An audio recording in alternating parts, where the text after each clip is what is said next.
எங்களது உலகமையத்தினுடைய முக்கிய பொறுப்பாக ஒருவருமான அன்புக்குரிய பட்டுக்கோட்டை சரவணன் அவர்கள் பெரிய முயற்சி எடுத்துக்கொண்டு பட்டுக்கோட்டையிலிருந்து பல்வேறு பணியாற்றக்கூடிய மக்களை எல்லாம் ஒன்று திரட்டி சன்மார்க்க நெறிகளையும் கொள்கைகளையும் கோட்பாடுகளையும் மக்கள் புரிந்து கொள்ள வேண்டும், வள்ளலார் வாழ்வில் முறையை வாழ வேண்டும் என்ற நோக்கத்தோடு முயற்சி எடுத்திருக்கிறார்கள். அந்த முயற்சியை உலகமைப்பின் சார்பாக பாராட்டுகின்றோம், வாழ்ந்துகின்றோம். அவர் என்னிடத்திலே சென்ற வாரம் பேசுகின்ற பொழுது எங்கள் வரைந்திருக்கக்கூடிய மக்களை வள்ளலார் வாழ்வில் முறைக்கு கொண்டு வருவதற்கான முயற்சியை நான் எடுத்துக்கொண்டிருக்கிறேன் என்று சொன்னார்கள். நான் மெத்த மகிழ்ச்சி அடைந்தேன்.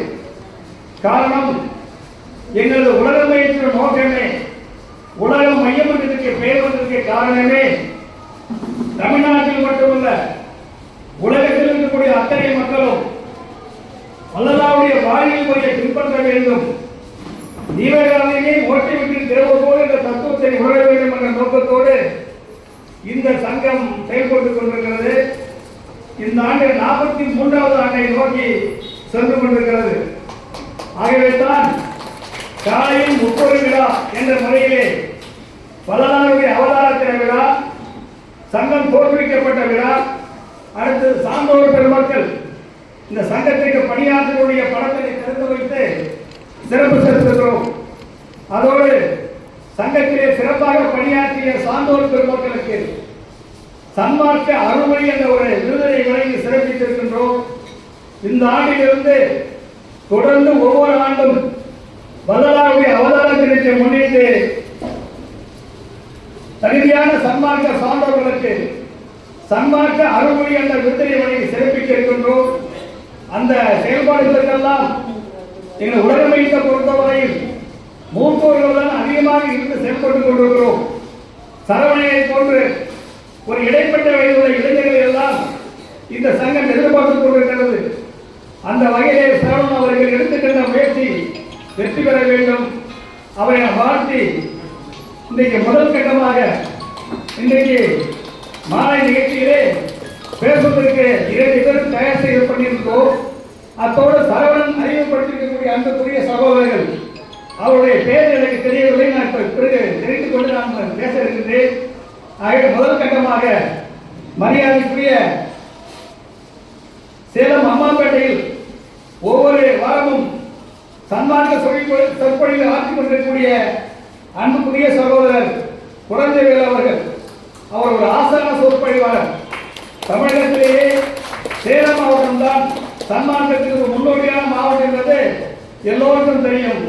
அந்த வகையிலே அவர் முதல் கட்டமாக அவர் அந்த நிகழ்ச்சியை முடித்துக் கொண்டு சிதம்பரம் சென்று அங்கிருந்து சேலம் செல்ல வேண்டியிருக்கிற காரணத்தினாலே அவருடைய சொற்பொழியை முதலில் ஆரம்பித்து சொற்பொழிவு ஆற்ற அழைக்கின்றேன்.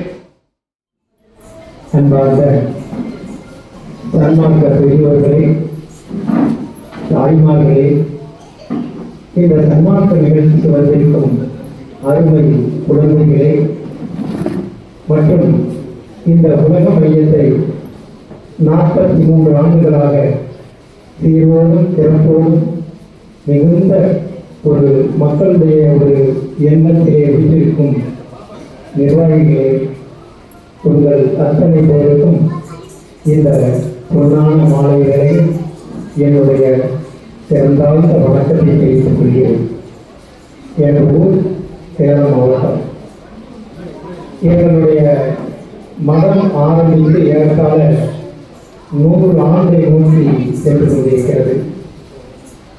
முன்பு மக்களுக்கு சன்மார்க்க உணர்வு தலைப்போக்க வந்த காலத்திலேயே எங்களுடைய ஊரில் ராமலிங்க சுவாமிகள் மடாலயம் என்று தோற்றுவித்து மக்களுக்கு வைப்பு பற்றியும் ஆன்ம பற்றியும் எங்களால் முடிந்த அளவுக்கு எங்கள் முன்னோர்கள் நடத்தி கொண்டு வந்தார்கள். இன்றைக்கு அது நல்லபடியாக நடந்து கொண்டிருக்கிறது. எங்கள் ஊரை சேர்ந்த ஐயா துரைசாமி டாக்டர் அவர்கள் இந்த மடாலயத்தை சிறப்பான முறையில் நடத்தி கொடுக்க ஆரம்ப காலத்தில் அதற்கு பணிபுரிந்தவர். ஏறத்தாழ ஒரு 25 ஆண்டுகளுக்கு முன்பு நான் ஒன்றும் ஆரம்பத்திலேயே சன்மார்க்கவாதி அல்ல, வள்ளலாரை பற்றியும் தெரிந்து கொள்ளவில்லை.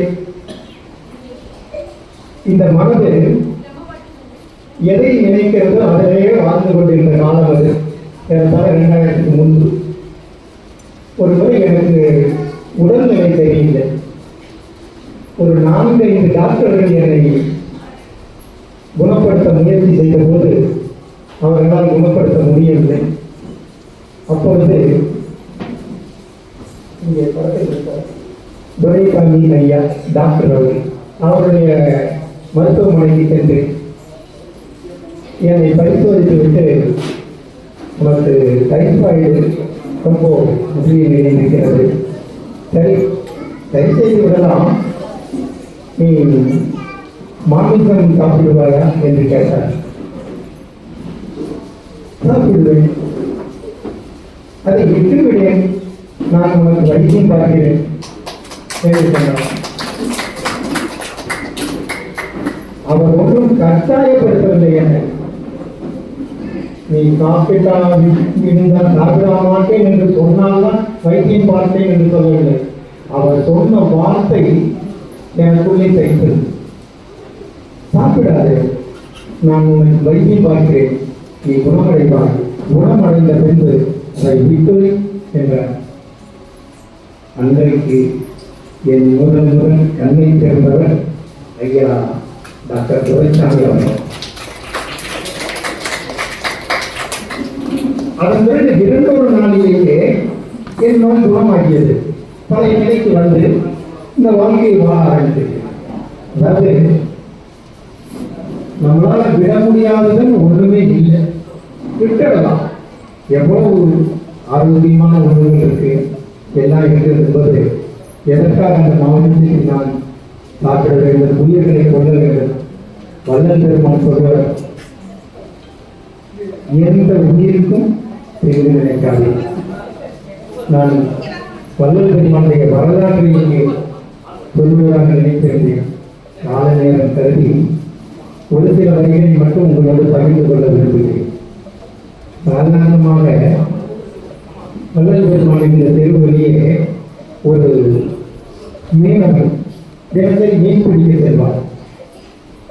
அந்த மீன் பிடிக்க செல்பவனை கண்டால் இவர் மனமெல்லாம் பதவும் நடுங்கும்.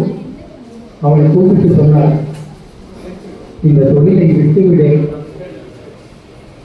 இந்த தொழில் தான் எங்களுக்கு, நான் எப்படி விட முடியும்? அவன் கேட்டான், இல்லை நீ விட்டுடு, உனக்கு வேறொரு தொழில் கிடைக்கும். அதையும் மீறி அவன் மீன் பிடிக்க சென்ற போது அங்கே அந்த மீன், அந்த வலைகள் எல்லாமே அறுத்து உண்டாக்கி இன்னொருவர் தினசரி மாமிசம் விற்பார். அவரும் ஒரு நாள் வள்ளல் பெருமான் பார்த்தார், இந்த மாமிசம் செய்யும் தொழில் செய்யாது, எனக்கு வருமானமே இதுதான், நான் எப்படி விட முடியும்? எனக்கு தினசரி 8 அணா இருந்தால் போதும், நான் இந்த தொழிலை விட்டு விடுவேன். அவருக்கு ஒரு 8 அணாவை கொடுத்து, இதை கொண்டு போய் உன்னுடைய பெட்டியில்லை, உனக்கு தினசரி 8 அணா கிடைக்கும், இந்த தொழிலை விட்டுவிடு. இப்படி நான் இந்த ஜீவகாருண்யத்தை மக்களிடையே கொஞ்சம் கொஞ்சமாக கொண்டு போய் திருப்பியவர்தான் வள்ளல் பெருமான். உயிர்கள் இடத்தில் அவ்வளவு கருணையும் அன்பும் உள்ளவர். ஒரு முறை அவருடைய சத்சங்கத்தை கேட்பதற்காக ஒரு ஜமீன்தார், அவர் தினசரி அவருடைய சொற்பொழிவை கேட்பார். அவர் ஒரு நாள் அந்த சொற்பொழிவு வருவதற்கு கொஞ்சம் காலதாமதம் ஆகிவிட்டது என்று அவருடைய அந்த மாட்டு வண்டியை வேகமாக விலக்கிக் கொண்டு வருகிறார். அவைகள் அப்படியே பஞ்ச ஆளாய் பறந்து வந்து அந்த சொற்பொழி இது மாதிரி வாசல் தான் அங்கே நிறுத்துறாரு. அதெல்லாம் அப்படியே மூச்சில் வாயில வந்து நுரத்தறி நிற்குது. வள்ளல் பெருமான் ஓடி சென்று அதை கழுத்தை கட்டிக்கொண்டு, என்ன காரியம் செய்து இப்படியா விரட்டி கொண்டு வருவது என்று அதை கடிந்து கொண்டார். வள்ளல் பெருமான் வாழ்க்கையிலே ஜீவகாரண்யை ஒவ்வொரு சந்தர்ப்பத்திலும் அதை நாம் உணர்ந்து பார்க்க முடியும். வள்ளல் பெருமானுடைய வரலாறு கூறுவது, வள்ளல் பெருமான் நமக்காக இந்த பூமிக்கு வந்தவர். வள்ளல் பெருமானுக்கு முன்பாக அவர் வந்தது 1823 வருடம் அக்டோபர் மாதம் 5ஆம் தேதி. அதற்கு முன்பு நம்முடைய நாட்டிலும் சரி, இந்த உலகத்திலும் சரி, எண்ணற்ற மதங்கள் இருந்தன, எண்ணற்ற மார்க்கங்கள் இருந்தன. மக்கள் எல்லோரும் தான் கொண்டதே, தான் அனுபவிப்பதே, இந்த மதம்தான் எனக்கு, இந்த மார்க்கம்தான் எனக்கு, இதுதான் முக்தி, இதுதான் சத்தியம் என்று வாழ்ந்த காலத்திலே அவர்களால் எந்த முக்தியையும் அடையவில்லை, எந்த மார்க்கத்திலும் அவர்களால் வெற்றி பெற முடியவில்லை. வந்தார்கள், அந்த மார்க்கத்திலே வாழ்ந்தார்கள், வாழ்ந்து மறைந்து போனார்கள். அந்த அருளாளர்களும் கூட முக்தி அடையவில்லை. ஆனால் அவர்களுக்கு நல்ல ஞானம் இருந்தது, அறிவு இருந்தது, எல்லாம் இருந்தது. மரணமில்லா பெருவாழ்வு என்ற ஒன்று அவர்களால் அறிய முடியும். அந்த வாழ்க்கையை தானும் வாழ்ந்து நமக்கும் கற்றுக் கொடுக்க வந்தவர்தான் வள்ளல் பெருமான். வள்ளல் பெருமான் தன்னுடைய காலத்தில் நம்முடைய சித்திவனாக திருமாளிகையில் இருந்து தான் ஜோதி ஆவதற்கு முன்பு அவர் எப்போதும் வழிபட்டு வந்த விளக்கு, அதை நீங்கள் எப்போது கூட சித்திவனாக திருமாளிகையில் பார்க்கலாம். அந்த விளக்கை கொண்டு வந்து வெளியில் வைத்துவிட்டு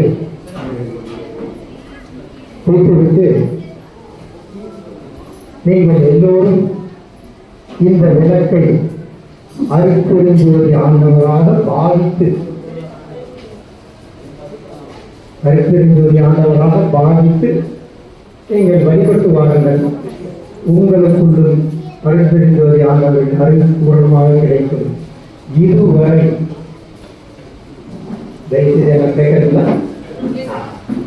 இதுவரை இந்த உடம்பில் இருந்த யாம் அருட்பெருஞ்சோதி ஆண்டவர் வந்த பிறகு, அந்த 2.5 நாளிகைக்கு பிறகு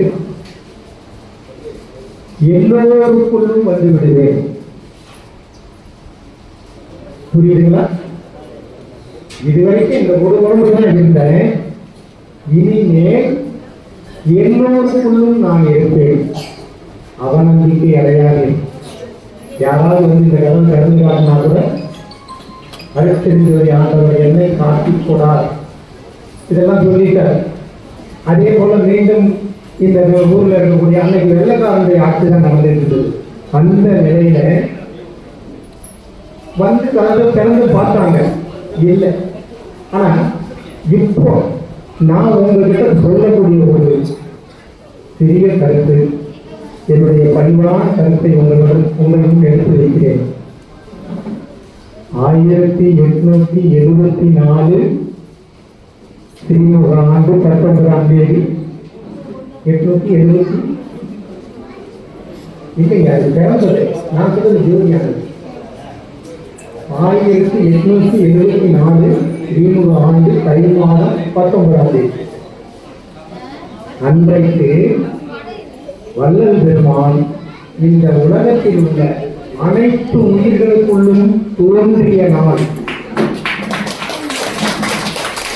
அவர் அவதாரம் எடுத்தது, இறைவனால் வருவிக்க உற்றது 1823 அக்டோபர் 5. ஆனால் அவர் ஜோதியாக மாறி நமக்குள்ளே வாழ்ந்து கொண்டிருப்பது அந்த 1874. அன்பு உள்ளங்களே, உங்கள் அனைவருக்குள்ளும் வள்ளல் பெருமான் இருக்கிறார், எனக்குள்ளும் இருக்கிறார். இந்த மேடையில் இருக்கும் அத்தனை பேருக்குள்ளும் வள்ளல் பெருமான் வாழ்ந்து கொண்டிருக்கிறார். இந்த உலகம் உள்ள அளவும் வாழ்ந்து கொண்டிருப்பார். அவரே ஐம்பொழி செய்கிறார், அவரே நாம நினைக்கிறோம் நமக்கு சின்ன வயசுல எல்லாம், ஏன்னா நான் ஒன்றும் பிறந்ததுலேருந்து சன்மார்க்கியா இல்லைங்க. நான் ஈஸ்வரன் கோயிலுக்கும் போவேன், பெருமா கோயிலுக்கும் போவேன், முனிப்பன் கோயிலுக்கும் போவேன், எல்லா கோயிலுக்கும் போவேன். அப்போ நான் நினைச்சது என்ன அப்படின்னா, ஓ இவங்க தான் கடவுள்கள். பேசலாமா வெளிப்படையா?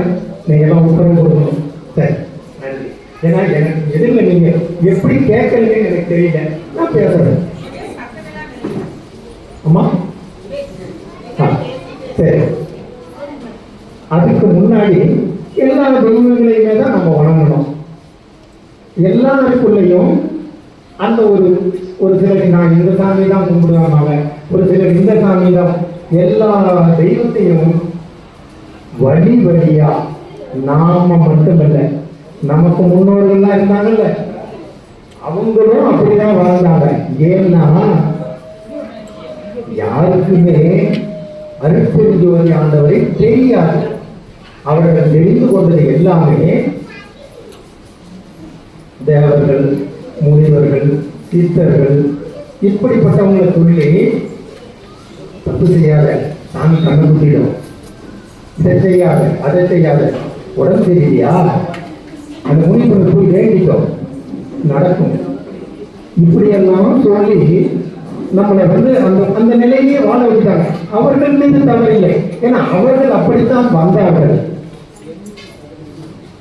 அவங்க எல்லாம் அப்படிதான் வந்தாங்க, அவங்களுக்கு தெரியாது. சரி, இவங்களை எப்படி விழிப்பு நிலை கொண்டு வரணும் ஆண்டவர் நினைக்கிறார். இவங்க எல்லாம் என்ன, இந்த ஒரே இது, அதாவது கடவுள் வழிபாடு இருக்கட்டும், நம்மெல்லாம் எல்லா கோயிலுக்கும் தான் போறோம்.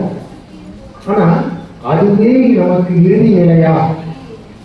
அது நமக்கு இறுதி நிலையானா இல்லை. எத்தனை பேர் அருளாளர்கள் தோன்றாங்க, ஆனா அவங்களுக்கெல்லாம் அந்த இறுதி நிலைன்னு இல்லையே. அப்ப அந்த இறுதி நிலைங்கிறது என்ன? தோற்றம் மட்டும்தான் இருக்கும். இந்த மறைவுன்னு போடுறது இருக்கக்கூடாது. ஆண்டவரோடு நாம கலக்கணும். ஏன்னா அவர்கிட்ட தான் வந்தோம். நம்ம எல்லாருமே எங்க வந்தோம்? ஆண்டவன்கிட்ட தான் வந்தோம். வந்த நாம நம்மளை மறந்துட்டோம். நம்மளை படைச்ச ஆண்டவனையும் மறந்துட்டோம். இந்த படைச்ச ஆண்டவன், நல்லா சொல்றீங்க, படைச்ச ஆண்டவன் எங்கேயும் போகல, கொண்டாந்து விட்டுட்டு நாம எங்கேயாவது வழிபடியே தெரியாத போகும் போது நமக்குள்ளே இருக்கிறார். நமக்குள்ளே எப்படி இருக்கிறார்? உயிரா இருக்கிறார். ஆன்மாவோடு ஒரு மொழியா இருக்கிறார். ஆன்மா தான் நாம. அதை ஒத்துக்கிறீங்களா நீங்க எல்லாம்? ஐயா, ஆன்மா தான் நாம. சரியா? சரி, இந்த ஆன்மாவுக்கு உயிரா இருக்கிறது யாருன்னா ஆண்டவன் தான். ஆண்டவன் தான். சரி, அதை நாம உணரும் போது அதை நம்மளால புரிஞ்சிக்க முடியல. இந்த உடம்பை கொடுத்த ஆண்டவனை நினைக்கல, நாம பால்படுத்திடுறோம். தேவையற்ற எண்ணங்கள், தேவையற்ற பிரச்சனைகள் எல்லாம் நம்மளை கொண்டு போய் தெரிஞ்சு வாழ தெரியாத வாழ்ந்துட்டு இந்த உடம்பையும் டேமேஜ் பண்ணும்போது ஆண்டவன் என்ன நினைக்கிறாரு? சரி, என்னால உன்னை இன்னும் வச்சு பாதுகாக்க முடியாது. யாருக்கு சொல்றது? இந்த ஆன்மா கிட்ட இந்த உடம்பு சொல்றது, எல்லாம் ரொம்ப நீ டேமேஜ் பண்ணிட்டேன், நான் போறேன் அப்படின்னு சொல்லிட்டு உயிர் கிளம்பி போயிடுது. உயிர் போன உடனே, ஆண்டவன் போன உடனே இந்த ஆன்மாவுக்கிட்ட கூட இருக்கிறதுக்கு யாரும் இல்லைங்க. இறைவன் இருக்கிற வரைக்கும் நமக்குள்ள எல்லாமே இருக்கும். நாம புரிஞ்சிக்கல. நம்ம புரிஞ்சிக்கணுங்கிறதுக்காக தான் இந்த மாதிரியான சத்சங்கங்கள். நம்மளை உள்முகமா நோக்கி பார்க்கும் போதுதான் ஆண்டவன் நமக்குள்ள தெரிவார். அதற்காக தான் வள்ளல் பெருமான் நிறைய அந்த கருத்துக்களை எல்லாம் சொல்லி வைத்திருக்கிறார். தன்னுடைய தான் எழுதின அந்த அருட்பா பாடல்கள் எல்லாமே அதை பற்றியதுதான். 1872 வருஷம் ஏப்ரல் மாதம் 22 ஒரு அதிசயம் நடந்தது. 1872 ஒரே இரவில் வள்ளல் பெருமானார் அற்ப அகவல் பாடினார். 1596 வரிகள் ஒரே எழுதான் எழுதி கொடுத்திருக்கிறார். நீங்கள்லாம் அகவல் படித்து பாருங்க. அதுல எல்லா தத்துவமுமே அடங்கியிருக்கு. மண்ணியல் விதி, நீரியல் விதி, நெருப்பியல் விதி, ஆகாய விதி, இப்படி எல்லாமே அந்த 1596 வரியிலையும் கொடுத்து நமக்கு புரிஞ்சிதோ புரியலையோ இதை படிங்கன்னு சொல்லி தான் கொடுத்துருக்கிறார். படிப்போம். இதுக்கு ஒரு சின்ன கதை மட்டும் சொல்லிட்டு நான் உங்களிடம் விடைபெறுகிறேன். அதாவது ஒரு ஒரு என்னன்னு சொல்றதுன்னா, இந்த கோயில்களெல்லாம் ஆன்மீக சொற்பொழி வாட்டுவாங்க இல்லைங்களா, அந்த மாதிரி ஒருத்தர் ரொம்ப மிகப்பெரிய ஒரு ஆன்மீகவாதி. அவருக்கு நிறைய பாகங்கள் தெரியும், புராணங்கள் தெரியும், இதிகாசங்கள் தெரியும், அந்த எல்லாம் தெரியும். அவர் என்ன பண்ணுவார்னா, தினம் ஒரு கோயிலில் போய் உட்காந்து சத்சங்கம் சொற்பொழிவு நடத்துவார். அது சத்சங்கம் சொற்பொழிவு. அந்த ஆன்மீக சொற்பொழிவு கேட்கறதுக்கு மக்கள் எல்லாம் வருவாங்க.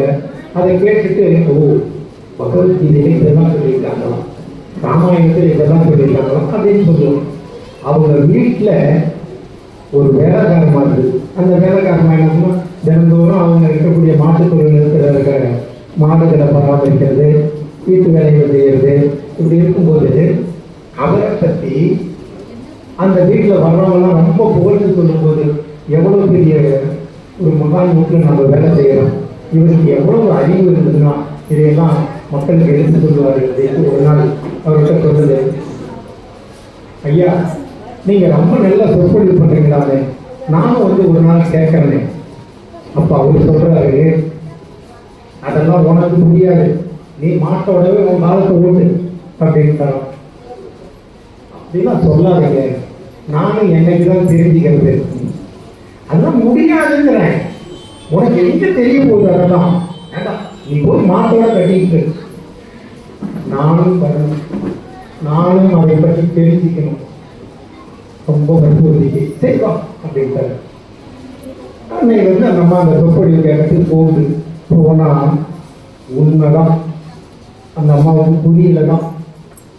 ஆனா அந்த அம்மா சொல்லுது, இந்த இடத்துல உட்கார்ந்து இதை நீங்க சொல்ல கேட்டா எனக்குள்ள ஏதோ புரியுது, ஆனா என்னன்னு சொல்ல தெரியல. சரி, ஒரு 4 நாள் கேட்டுச்சு. இவர் ஜனம் கேட்பாரு, இன்னைக்கு ஏதாவது புரிஞ்சுதான் கேட்பாரு. புரியல, சரி, இனிமே நாளையிலேருந்து நீ வராது அப்படிலாம் நீங்க சொல்லாதீங்க. ஏன் வர வேணான்றீங்க? நான் வருவேன், இந்த இதெல்லாம் உங்களுக்கு தான் கேட்பேன். இந்த பெரும்பாலும் கூட செய்யப்பட்ட அந்த கூடை பார்த்துக்கிறீங்களா, பெரம்பு கூடை, அது ஓட்டே தான் சொன்னாரு. சரி, இந்த பெரம்பு கூடையில போய் தண்ணி எடுத்துட்டு இந்த மாட்டையெல்லாம் கழுவுதான். நிறையா சொல்லுங்க, சொன்னது செய்யணும், நீ குறுக்க கூடாது. அவர் சொன்ன செஞ்சுதான் ஆகணும். இந்த மாதிரி என்ன பண்ணிச்சு, அந்த கூடையில தண்ணி மொழி வருது. 4 அடி வரதுக்குள்ள தண்ணி தூரம் இருக்கிறது. இன்னொரு தடவை 10 முறை நடக்க வைக்கிறார். 10 முறையும் எப்படியாவது அந்த கூடை நிறையுமா? நிறையாது. அப்ப அது சொன்னார், இப்ப நான் சொன்னது உனக்கு புரிஞ்சிருக்கும்னு நினைக்கிறேன். நீ 1 மாசமே என் கூட என்னுடைய சொற்பொழிவு பார்க்க வந்தாலும் உனக்கு பைசா பிரயோஜனம், உனக்கு புரியாது. அப்போ அந்த அம்மா சொன்ன ஒரு வார்த்தை என்னன்னா, ஐயா, எனக்கு புரியாமையே போட்டோம், நான் மண்டாவே இருந்துட்டு போறேன். ஆனா இந்த கூடைய தண்ணி மொழ்றதுக்கு முன்னாடி அவ்வளவு அழுக்கு, அவ்வளவு மோசமா இருந்தது. தண்ணி மொண்டுட்டு வர இந்த கூடையை பார்த்தீங்கன்னா பல இருக்குது.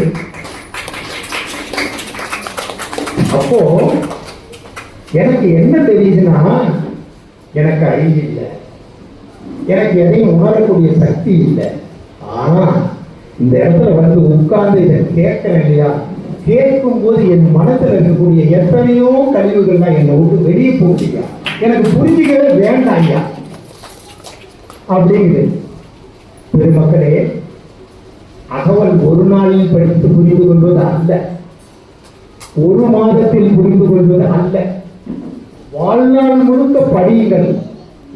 அந்த திறப்பு கூட எப்படி சுத்தமாச்சு அதே மாதிரி நம்முடைய உள்ளம் தூய்மையடையும்.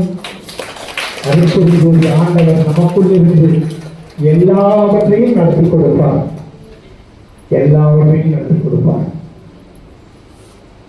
இதை சொல்லி இன்னும் ஒரு சில விஷயங்கள் இருக்கு, டைம் இருந்தால் அதை பேசலாம். நிறைய பேர் இருக்கிறதுனால எனக்கு இந்த வாய்ப்பு கொடுத்த நல்ல உள்ளங்களுக்கும் நன்றி பாராட்டி நான் விடைபெறுகிறேன்.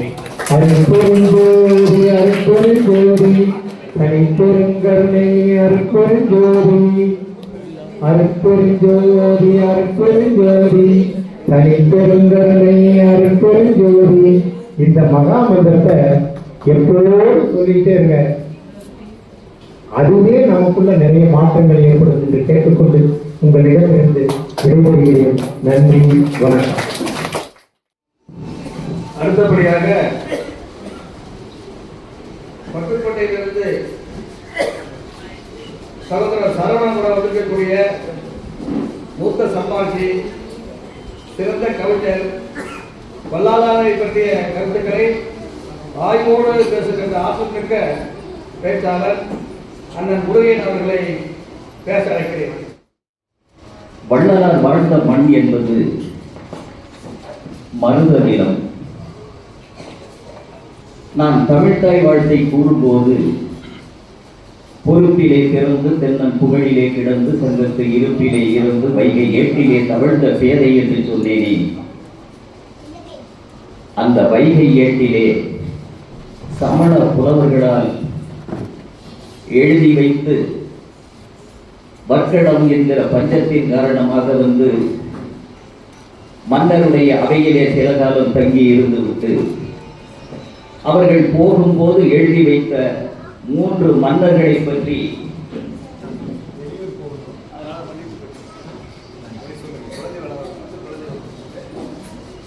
ஐயா உங்களுக்கு ஆழ்ந்த கருத்துக்களை ஆழ்கடல் முத்துக்களாய் இல்லை ஆணி முத்துக்களாய் எடுத்து தந்த ஐயா அவர்களை உங்கள் சார்பில் கௌரவித்திருக்கிறார்கள்.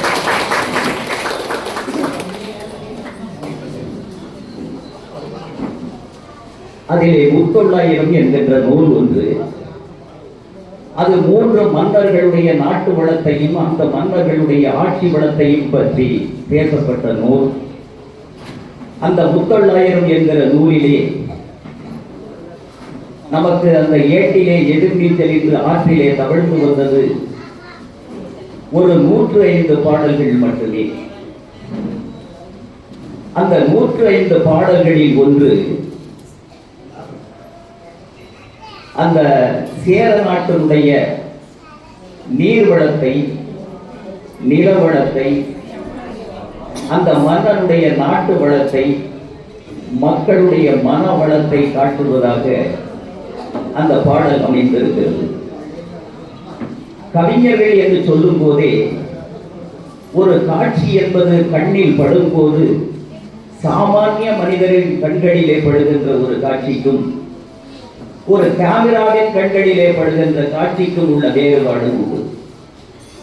ஒரு கேமராவின் கண்களிலே பட்ட காட்சி என்பது மறுபடி அந்த படத்தை மீண்டும் ஒரு தடவை பார்த்து விடலாம். ஆனால் சாமானிய மனிதர்களுடைய கண்களிலே படுகின்ற காட்சி என்பது அது ஒளியோடு காற்றோடு கரைந்து போய்விடும். அப்படி காட்சிப்படுத்தி சொல்லுகின்ற ஒரு பாடல். ஒரு நீர்நிலை, அந்த நீர்நிலையிலே செவ்வாம்பல் மலர்கள் நிறைந்து பூத்திருக்கிறது. நீரே தெரியாத அளவிற்கு செவ்வாம்பல் மலர் பூத்திருக்கிறது. அந்த பூத்திருக்கக்கூடிய மலர் உங்களுக்கெல்லாம் நன்றாக தெரியும். அருத்தன் என்கின்ற சூரியன் உதிக்கும் போது தாமரை மலரும், குமுதம் என்கின்ற சந்திரன் பூக்க துவங்கும் போது ஆம்பல் மலரும். அப்படி ஒரு மாலை நேரம், அந்த மாலை நேரத்திலே நீர் தடாகத்திலே அந்த அரக்கு ஆம்பல் என்று சொல்லக்கூடிய செவ்வாம்பல் அப்படியே செறிந்து மலர்ந்து இருக்கிறது. அங்கே நீர்வாழ் பறவை இனங்கள் எல்லாம் அங்கே நிறைய தன்னுடைய பிழை என்று சொல்லுகின்ற குஞ்சுகளோடு மகிழ்ச்சியாக ஒன்றோடொன்று தன்னுடைய மொழிகளிலே உலவி கொண்டிருந்த அந்த பறவைகள் எல்லாம் இருள் நம்ப ஆரம்பித்து விட்டது. ஒரு புறத்தில் சூரியன் வரைய துவங்கிவிட்டது, இன்னொரு புறத்தில் பௌர்ணமி சந்திரன் அப்படியே தன்னுடைய முகத்தை காட்டி வெளியேறி வந்து புன்சிரிப்போடு கூட்டு கொலுங்குகிறான். அப்போது மலர்ந்த அந்த அரசாம்பலை பார்க்கிறது அந்த தாய்ப்பறவை. பார்க்கும் போது திடீரென்று அதற்கு ஒரு அச்சம் உண்டாகிறது. ஐயோ, இது என்ன நீர்பரப்பு முழுவதும் நெருப்பு பூண்டு விட்டதா, நெருப்பு பிடித்து விட்டதே என்று பார்க்கிறது. தன்னுடைய குஞ்சுகளை எல்லாம் அப்படியே அணைத்துக் கொள்கிறது. இதை கவிஞனுடைய மொழிகளிலே சொன்னால் அணி இலக்கணம் என்று சொல்லுவார்கள். தற்குறிப்பு என்ற அணி. உண்மையிலேயே தீ பிடிக்கவில்லை.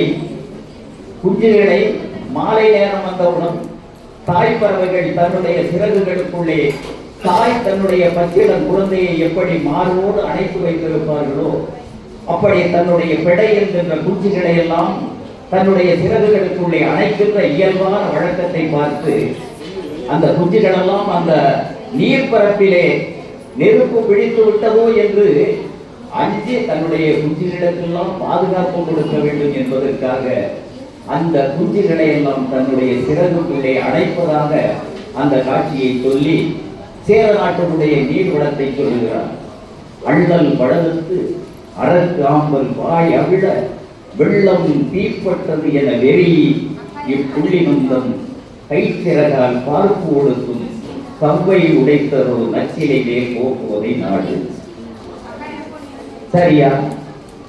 சாலையிலிருந்து இத்தனை பெருமக்கள் வள்ளலார் அவர்களுடைய சிறப்புகளை எல்லாம் பேசி ஆழமான பொருள் புதிந்த கருத்துக்களை எல்லாம் உங்களிடையே எடுத்துரைத்து அப்படி இருக்கின்ற நேரத்தில் சேர நாட்டினுடைய பெருமைக்கும் தன்னுடைய குஞ்சை தாய்ப்பறவை அணைத்துக் கொள்வதற்கும் இந்த நிகழ்ச்சிக்கும் என்ன சம்பந்தம் இருக்கிறது என்று ஒரு கேள்வி எழும். ஒரு தாய்ப்பறவை தன்னுடைய குஞ்சை இப்படி நேசமாக நேசிக்கின்ற குஞ்சு இருக்கிறதே,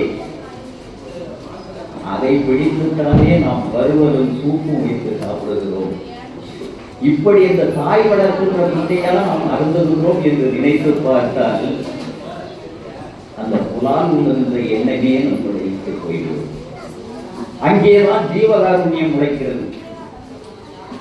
அங்கேதான் ஜீவகாருண்யம் உழைக்கிறது. இங்கே முதலிலே இங்கே சொன்ன சொற்களிலெல்லாம் உலக நாட்டவர்களை கடந்த சொல்லே வள்ளலாருடைய சொல்லி வாடின பயிரை கண்ட போதெல்லாம் வாடினேன். வள்ளலார் வாழ்ந்த காலத்தில் மரங்களை பற்றிய அறிவியல் எல்லாம் தேர்வுகள் எல்லாம் ஒன்றும் பெரிதாக வெளிவரவில்லை. ஆனால் வள்ளலார் அன்றைக்கு வாடிய பயிருக்கும் உணர்வு இருக்கிறது என்பதை உயிர்த்துணர்ந்த அந்த மாமனிதன் பின்னாளில் அதற்கான ஒரு கதை ஒன்றை நான் சொல்லுகிறேன்.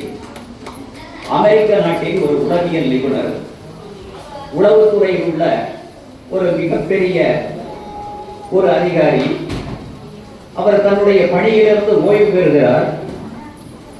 அந்த ஓய்வு பெற்ற பின்னால் செடிகளையும் கொடிகளையும் தோட்டத்தில் உள்ள பயிர்களை எல்லாம் நேசிப்பதிலே அவர் பொழுதுபோக்குகிறார். ஒரு நாள் அவர் வெளியூர் சென்று விட்டு மீண்டு வருகிறார். வாசலிலே இருந்த செடிகள் அப்படியே வதங்கி இருக்கிறது. அந்த வதங்கிய செடியை பார்க்கும்போது ஒரு வருத்தத்தோடு வருகிறார்.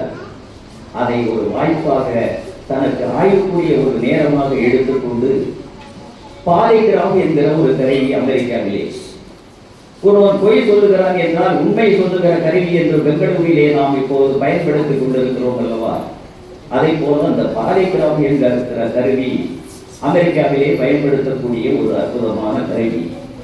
அந்த கருவியை பயன்படுத்தி புலனாய்வு செய்த அதிகாரி அந்த துறையிலே சிந்திக்கிறார். அந்த செடியிலே கொண்டு வந்திருந்த பாலிகிராஃப் கருவியை பொருத்துகிறார். அந்த பாலிகிராஃப் கருவியை பொருத்தி விட்டு அந்த செடிக்கு நீரை வார்க்கிறார். நீரை வார்க்கும் போது அது மகிழ்ச்சி அடைகிறது. எப்படி தெரியுமா?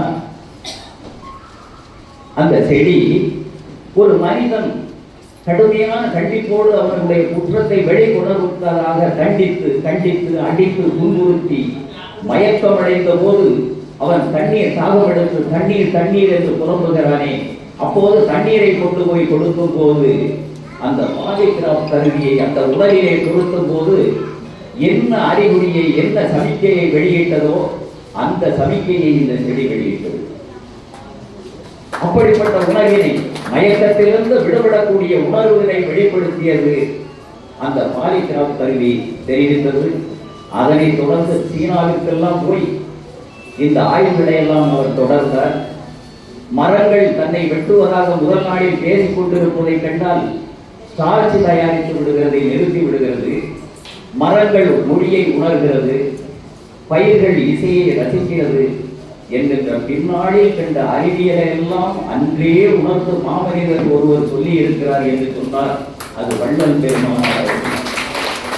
அவருடைய பெரும் பேர்களை எல்லாம் பேசுவதற்கு கிடைத்த வாய்ப்பில் எனக்கும் ஒரு துடியை கொடுத்ததற்கு நான் முதலிலேயே நன்றி சொல்லி இங்கே வருகை கொண்டிருக்கக்கூடிய பெருமக்களுடைய திரு பெயர்களை எல்லாம் விழித்து அழைத்து பெருமை சேர்க்கக்கூடிய வகையில் நான் பேசியிருக்க வேண்டும் என்றாலும் கூட நான் பாராட்டுவதை விட உங்களுக்கு தேவையான வள்ளல் பெருமானுடைய செய்தியை சொல்லுவது மட்டுமே அவர்களுக்குரிய பாராட்டாகவும் அமையும் என்கின்ற நம்பிக்கையோடு காலத்தை விரைவு செய்யக்கூடாது என்பதற்காக இங்கே ஒன்றை காணுகிறேன். இங்கே சகோதரிகள் நிறைய பேர் வந்திருக்கிறார்கள். பெண்கள் எந்த ஒரு நல்ல நிகழ்வுகளுக்கு எண்ணிக்கையில் அதிகம் வருகிறார்களோ அந்த திசை வழி என்பது வெற்றி என்கிற இலக்கை நோக்கி போய்கொண்டிருப்பதற்கான மிகப்பெரிய அறிகுறி. பட்டினத்தார் அவர்களுடைய கதை உங்களுக்கு நன்றாக தெரிந்திருக்கும். பட்டினத்தார் அவர்கள் செல்வ வளமையில் வாழ்ந்து ஒரு பற்றற்றவராக மாறி கிட்டத்தட்ட ஊர்கோடியில் வந்து ஒரு பாலத்திலே அமர்ந்து கொண்டிருக்கிறார்.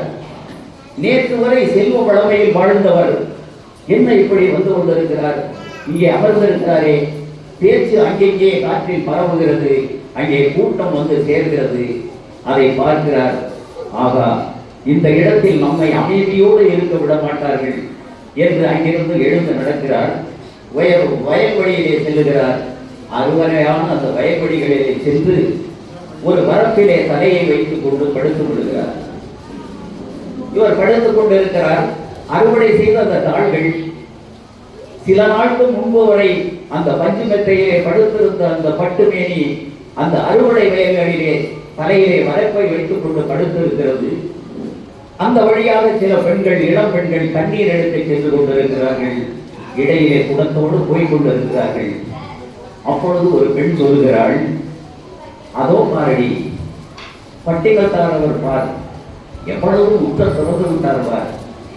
அப்படியே வந்து இந்த நெடுஞ்சாம் கிடையாத அந்த அறுவடை வயலிலே நாளிலே படுத்திருக்கிறார் பார்த்தாயா என்று ஆச்சரியம் தொனிக்க சொன்னாள்.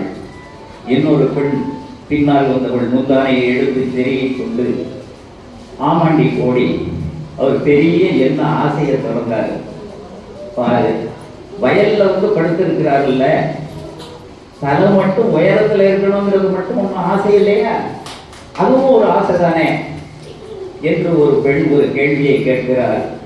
இதை காதில் வாங்கி கொண்டிருக்கிறார். அந்த பெண் சொல்வது கூட சரிதானே என்று சிந்திக்கிறார் பட்டினத்தார். தலையை கீழே தாழ்த்துகிறார். சமமாக அறுவடை வயலிலே படுத்து விடுகிறார். படுத்த பின்பு தண்ணீர் எடுத்துக்கொண்டு திரும்பி வருகிறார்கள் அந்த பெண்கள் எல்லாம்.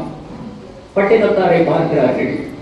இந்த இரண்டு கருத்துக்களை எல்லாம் பரிமாறிக்கொண்டிருந்த தண்ணீர் சுமந்து வருகின்ற பெண்கள் சொன்ன கருத்துக்களோடு ஒப்பிட்டு பார்த்து இன்னொரு பெண் பார்த்து கேட்கிறாள், அங்கே பாரடி, தலையை வரப்பிலே வைத்துக் கொண்டிருந்தார் அல்லவா, நாம் சொன்னதை கேட்டுவிட்டு கீழே படுத்து விட்டார். எவ்வளவு பெரிய துறப்பு பார்த்தாயா, ஆசைகளை எல்லாம் ஒழித்து விட்டார் பார்த்தாயா என்று இன்னொரு பெண் சொன்னாள். அதற்கு மறுபடியும் இன்னொரு பெண் சொல்கிறாள், சரி, வரப்பிலே படுத்திருந்தது ஒரு ஆசை, தலையை தாழ்த்தி வயலிலே படுத்து விட்டாள். ஆனால் வரப்பிலே படுத்திருக்கிறார் என்று நாம் பேசிக் கொண்டிருந்தே அது எப்படி பட்டினத்தாருக்கு தெரியும்? நான் பேசியதை கேட்டுக் கொண்டிருக்கிறது அவருடைய காதிலே விழுந்திருக்கிறது.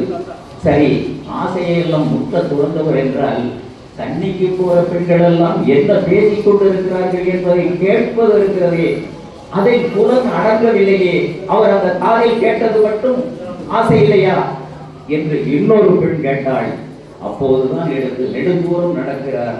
அப்படி நடந்து போய்தான் காட்டிலே குறைந்து பல காலம் கடந்து தாயை பிரிந்த போதெல்லாம் அந்த தாயின் பாசத்தால் பற்றற்றவராக இருந்தாலும் கூட தாய்க்கு குறை நேர்ந்து விடக்கூடாது என்பதற்காக பெண்கள் எல்லாம் சொல்வார்களே, அரை குணம் கொடுத்து அழச்சொல்லி ஒரு குணம் கொடுத்து போயை சொன்னதாக, அப்படி பற்றற்ற நிலைக்கு அந்த பட்டினத்தாரை உருவாக்கிய பெருமையெல்லாம் கூட பெண்களுடைய.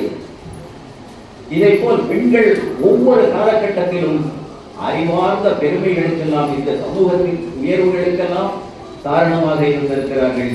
அந்த பெண்களெல்லாம் இங்கே பெருமளவில் வருகிறேன் என்று வள்ளல் பெருமானுடைய விழாவிற்கு வருகை இருந்திருப்பதில் நான் மட்டற்ற மகிழ்ச்சி அடைந்து, எனக்கு பின்னால் நிறைய பேர்கள் கருத்துக்களை நிறைய சொல்வதற்காக காத்திருக்கிறீர்கள் என்பதை உணர்ந்து, வேதாத்திரி மகளிர் அவர்கள் சொன்ன கருத்தை கூட,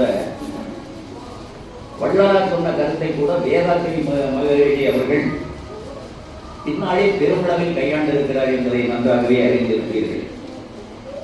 புலால் உண்ணாமையை அவர் வலியுறுத்தும் போது வள்ளல் பெருமானை, வள்ளுவர் பெருமானை உள்ளடக்கி எளிமையாக பாடலை தந்திருக்கிறார். அம்மா என அலற ஆறுயிரை கொன்றருந்தி இம்மானிடரெல்லாம் என்புற்று இருக்கின்றார். அம்மா எனும் ஓசை கேட்டு அகன்றுவதற்கே பொய்மானகரமெனில் புசிப்பவர்க்கு என்பதோ என்று அந்த பாடலை முடிக்கிறார். இப்படியெல்லாம் புலால் உண்ணாமையை போதிக்கின்ற சைவ நெறியை பின்பற்றுகின்ற வள்ளல் பெருமானை காணுவதற்கு உலகம் பூராவும் திரும்பி பார்க்கின்ற இந்த நேரத்தில் அந்த திருச்சபைக்கு முன்னாலே ஒரு கோழிக்கறி கடை இருந்ததை பார்த்தேன். வள்ளல் பெருமான் வாடிய பெயரை கண்ட போதெல்லாம் வாடியதை விட நானும் வாடினேன். அதையெல்லாம் இந்த ஊர் பெருமக்களிடம் எடுத்து சொல்லி, அந்த இடத்தில் உள்ள அந்த கறிக்கடையை சற்று அகற்றுங்கள், வள்ளல் பெருமானுடைய கோட்பாடுகளில் உங்களுக்கு நம்பிக்கை இருக்கிறதோ இல்லையோ, இங்கே வருகின்ற நன்மக்களுடைய, நம்ம ஊருக்கு விருந்தினராக வரக்கூடிய பெருமக்களுடைய நல்லுணர்வுகளை மதித்து அதை மாற்றுங்கள் என்று நீங்கள் எல்லாம் சொல்ல வேண்டும் என்கின்ற வேண்டுகோளை வைத்து மிக நன்றியோடு மகிழ்ச்சியோடு இந்த சபையை வணங்கி உலகமெல்லாம் செய்வதை போங்க வேண்டும், ஒவ்வொருவர் மனக்குறையும் நீங்க வேண்டும் என்று வள்ளல் பெருமானை வேண்டி வணங்கி நிறைவு செய்கிறேன்.